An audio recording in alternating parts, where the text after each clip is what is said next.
Magandang gabi! For today's video, samahan nyo kami pumunta ng Korean Buffet Restaurant. Located ito sa Mongkok Exit E1. Sobrang worth it talaga, kaya samahan nyo kami. Andito na nga kami sa Mongkok Exit E1. Sa mismong exit na yan, makikita mo yung 655. Pumasok ka lang dyan at umakyat ka ng second floor. Hindi ko alam na mas mahal pala pag sa gabi, pero okay lang yan. 238 naman per head para sa dinner. At 3 nga lang kami sa oras na to. Kasi naman yung ibang kaibigan namin nag-change location kasi nga daw mahal. Sa akin naman, as long as masaya ako at may pera, hindi ko talaga tinitipid. Sigurado namang worth it kahit mahal. Kaya nag-decide ako na dito kami kakain. Since 3 lang naman kami ang may day off ngayon, niyaya ko na.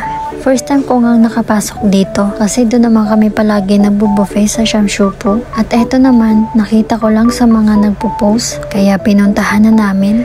Mahal yung bayad pero sobrang sulit talaga. Marami ka pa talagang pagpipilian at sobrang fresh pa talaga ng food nila. First time ko nakapunta sa ganitong klaseng buffet kasi sobrang dami talaga ng pagkain na mapagpipilian. Grabe, sa sobrang dami, hindi mo alam kung saan ang kukunin mo. At dito ko lang talaga makikita yung hinahanap ko. Sobrang tagal ko na kasi talaga tong gustong kainin, yung baby octopus. Meron ding lamb na gustong gusto ko din. At meron din silang fresh na salmon. Kaya sobrang dami talagang nakain ko. At pwede ka din kumain ng kanin dito. Meron silang iba't ibang klaseng fried rice. At yung mga prutas pa nila sobrang fresh. At yung mga gulay din nila sobrang fresh din. Meron din silang mga sushi. May mga dessert, may ice cream, at marami pang iba. Marami pa nga sana akong gustong kainin kaso sobrang busog ko na talaga. At ako nga din nakatoka dito sa pagluluto kasi yung 2 kaibigan ko ang kumuha ng mga pagkain. At sobrang gutom na din kami sa oras na to. Ayan na nga yung first round, malapit nang maluto. At habang nagluluto ako, syempre kumakain ako. Habang sila naman ay kumukuha ng mga pagkain. Grabe, sobrang sarap talaga ng mga pagkain dito. Masaya sana pag kompleto kami sa araw na to. Kaya lang yung iba nag-overtime. Yung iba naman may pinuntahang iba kasi tapos na sila mag-buffet. Sa totoo lang talaga, hindi talaga ako mag-buffet pag hindi ko nakita yung ibang kaibigan namin na nag-buffet din. Napaka-inggitera ko talaga at kinikilig pa talaga ako habang kumakain. Para talaga akong batang kumakain ng kinikilig. At lagi talaga akong babalik dito pag may extra akong pera. Worth it naman kasi talaga. Sobra talagang worth it. At sa sobrang dami nilang kinuhang food, hindi namin alam kung paano namin uubusin. At eto naman si partner sa sobrang gutom.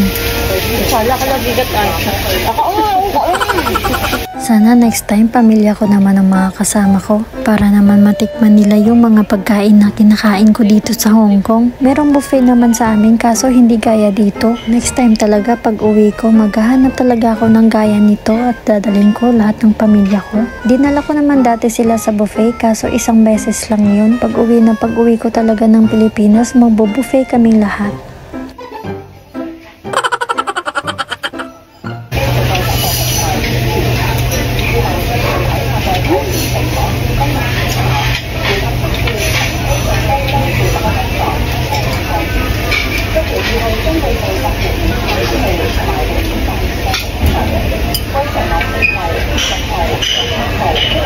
Nasasawan kasi ne?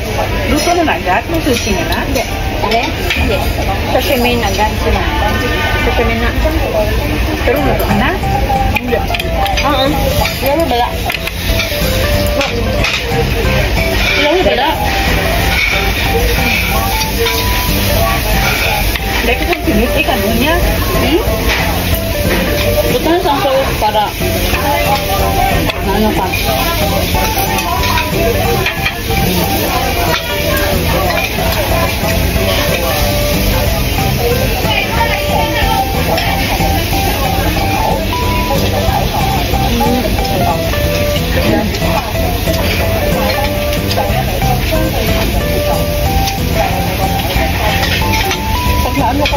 Pag sa nila kaon, alam mo ka rin na magkaon ba?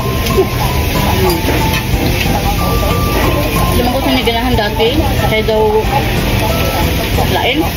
Hidaw ka man eh? Ayaw, mga. Ilaw na eh?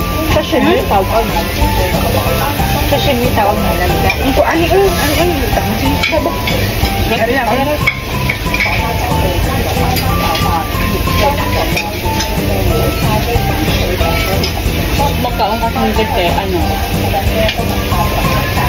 bitukon ka. Ito mga bitok lang.